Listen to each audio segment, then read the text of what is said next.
Hello and welcome to my channel today, Boo Snakes and More. Today we're going to be talking about Jonathan Taylor Thomas. So please like this video and subscribe to the channel. And for more videos like this, watch my other house channel, A&A Snakes and Stuff. My youngest son's channel, Henny's Toys and Games, or my oldest son's channel, Little Chris 10. Now let's dive into the video. Home Improvement laid out a solid foundation for both houses and addictive entertainment. The premise was both familiar and refreshing, debuting in September 1991. It followed the Taylor family, led by Tim Allen, as the two-man host fixed things, broke things, and endured all the typical tribulations of fatherhood. Of course, that meant raising three excitable boys. The biggest handful was, without a doubt, Randall William Randy Taylor, whose wits helped him fire off a smart comment. He would ultimately go against the grain set by the other men in his family, and perhaps this was the first hint that his actor, Jonathan Taylor Thomas, would not follow the same path many other young stars would after such a breakout role.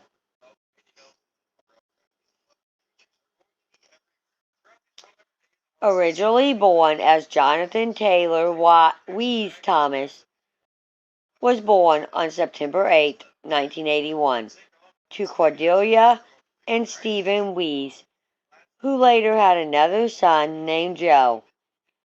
He started off in Bethlehem, Pennsylvania, but soon the family relocated across the country to California, reportedly after his parents divorced, which allowed his mother to be a big driving force in his life, particularly by supporting whatever path he wanted to take.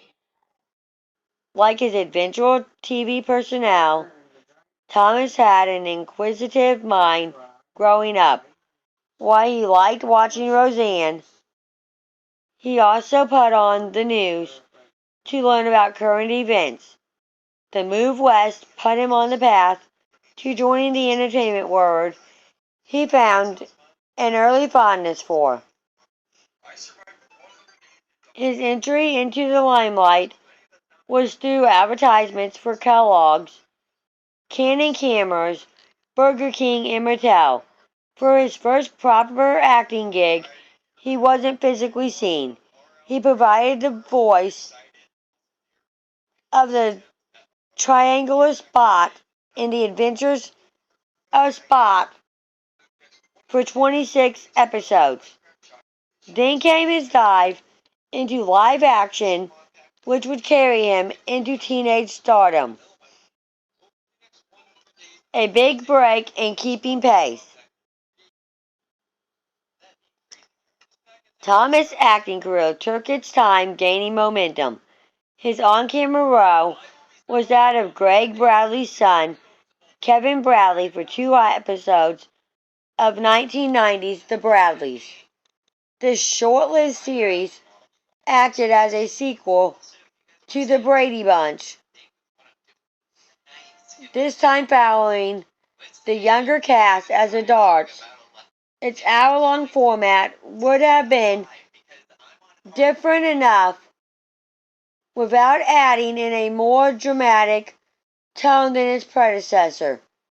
Each Friday, CBS pitted the series against ABC's Goliath Full House during its TGI Friday lineup, adding competition with Family Matters, and the Brady's failed to hold its own. Within the year, Thomas was done with this and on to another 2-episode stunt, this time as Macaulay Culkin in the Fox sketch comedy In Living Color. That very same quiet year took a turn when, just heading into 10, Thomas was cast as Randy in Home Improvement. Thomas in this role fit like a lock and key, with America instantly adoring the peculiar middle child. VH1 would rank him at number 25 in its list of 100 greatest kid stars. But that list might also include the title Greatest Student because Thomas had to balance his academics with a 9.5-hour workday.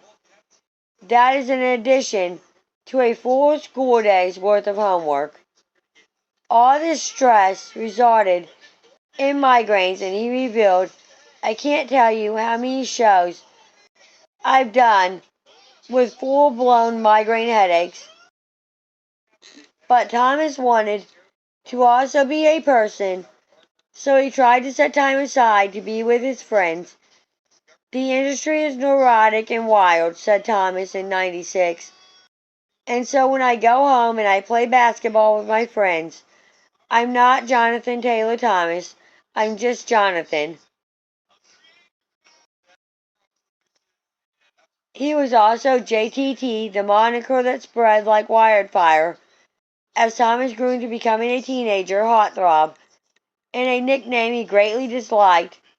This put him on magazine covers and into fans' hearts, but Thomas would have just settled for a nice paycheck. Indeed, he enjoyed the SUV he could afford, but a lot of cash for him also came with a lot of attention from adoring fans. He admitted to disliking the unrestrained fawning he received, especially when fans crowded him when he wanted to go about his day. One such incident occurred in St. Patrick's Cathedral when Thomas was lighting candles and a woman approached for an autograph. Thomas found the incident very strange, specifically odd since we're in, like, a beautiful church. He told her, I said I'd be happy to sign it, but can we step outside?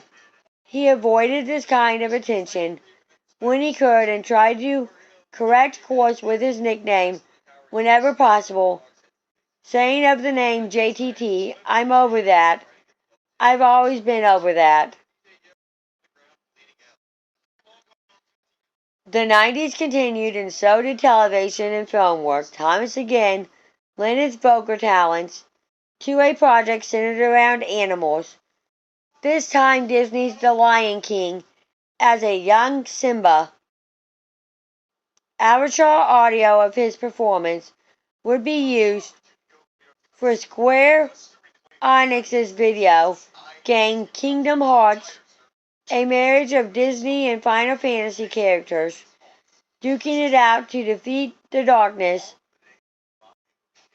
He also played the traitor Tom Sawyer in Tom and Huck and provided the voice of the descriptive puppet himself in The Adventures of Pinocchio. As the '90s drew to a close, though, so too did Thomas's time on Home Improvement. Jonathan Taylor Thomas favors education and slowing things down. The year was 1998, and Home Improvement was in its 8th season. Right from the start, viewers learned that Randy was setting off to help Mother Earth, as was an important cause to the character. Meanwhile, Thomas was primed to pursue his own interest, education. Often it was just about education for Thomas. Thomas finished the ninth grade with a 4.1 GPA, taking honors classes. It represented normalcy in a life that had been defined by juggling responsibilities. I'd been going non-stop since I was 8 years old, Thomas shared. I wanted to go to school, to travel, and have a bit of a break. And go to school he did, enrolling in Harvard in 2000 for history and philosophy before studying abroad in Scotland's St. Andrews University. Ultimately, he graduated from Columbia University. Oh, I killed him. And now we have to run. Why? I'll tell you why. However, his involvement in other projects bemused Thomas' Home Improvement colleagues. I was a little confused at why he didn't want to do this whole year, said Tim Allen. He said it was about going to school. But then he did some films. Did he want to do films? Did he want to go to school? Daddy did not return for the 1999 finale, only solidified the unease between castmates, but asked about any regrets for his choice to focus more on education. Thomas has none. He got into other personal enrichment activities, like hiking and keeping his foot in the industrial door, as well as his eyes peeled for any theater productions worth checking out. Tool-time family reunion. Whatever misgivings his TV dad had with Thomas's departure, they were not enough to stop a reunion that had sitcom fans tickled. 3 years after his graduation, Thomas got involved in Last Man Standing, yet another series led by man's man, Tim Allen. This time as a sporting goods store owner, Allen's character, Mike Baxter, meets Thomas John Baker. He greets him with, "Man, you look familiar," and a self-appreciative, "That kid was raised right," referencing their time as a TV family. By this time, Thomas had spread his wings and got into the directing, which meant he was also in charge of 3 episodes: Haunted House, Hard Ass Teacher, and Eve's Band, the later of which released just when the series was on the threshold of potential cancellation drama. Even with his fingers in so many pies, Thomas insists, "I never took the fame too seriously. It was a great period in my life, but it doesn't define me. When I look back on the time, I look at it with a wink. I focus on the good moments I had, not that I was on a lot of magazine covers." What happened to Jonathan Taylor Thomas? Today, at 43, Thomas has no known romantic life and keeps his personal affairs private. His time as a director is reported to have seen it cross paths with Natalie Wright when the two both worked on The Extra in 2006. The story goes that by the next year, the two were engaged. One more year later, they separated due to personal issues.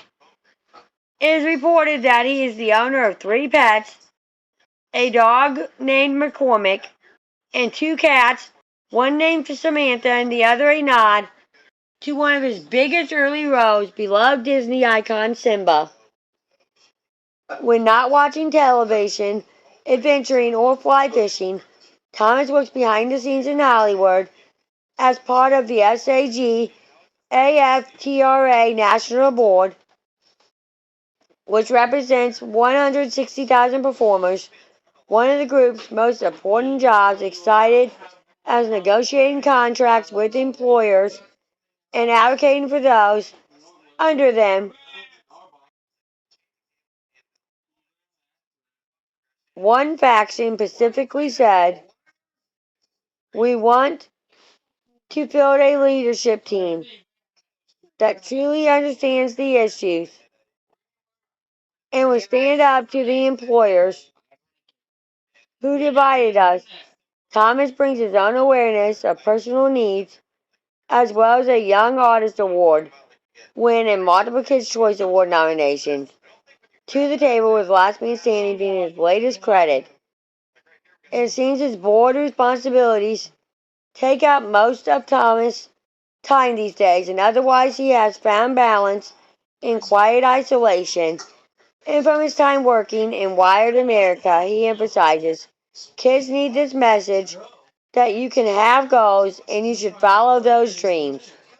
Thank you for watching this video, and peace out till the next one.